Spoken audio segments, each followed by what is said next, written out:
This case begins in 1888 with a very English spot of pheasant hunting, somewhere near Maidstone in the southeast of England.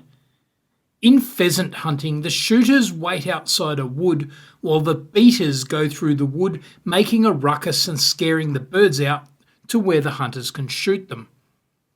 The hunters usually do this in a single line for safety. On the right of the line was a hunter named Greenwood, who employed Stanley to hold his ammunition and to hold any pheasants that he shot.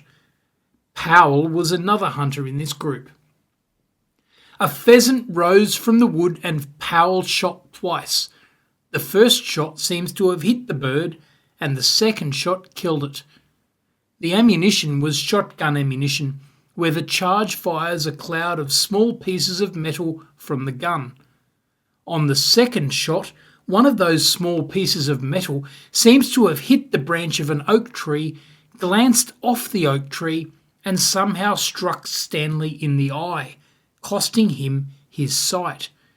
He sued, at first alleging negligence, but the jury found there was no negligence. The judge then invited further arguments as to whether this could be a trespass, because the harm was in one sense the immediate effect of the shot being fired. The case was re-argued on that basis, with the plaintiff essentially seeking to argue that conduct could constitute a trespass even if it was neither intentional nor negligent.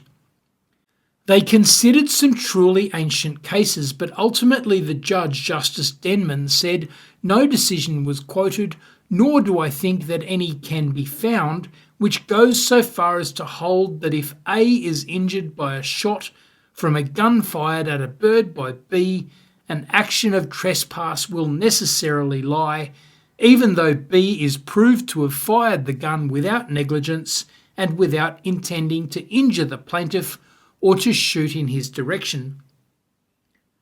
From this case, we learn that trespass is an intentional tort, an injury which is caused by a true accident where there is no negligence and no intention to cause any harm is not a trespass and does not create liability in tort.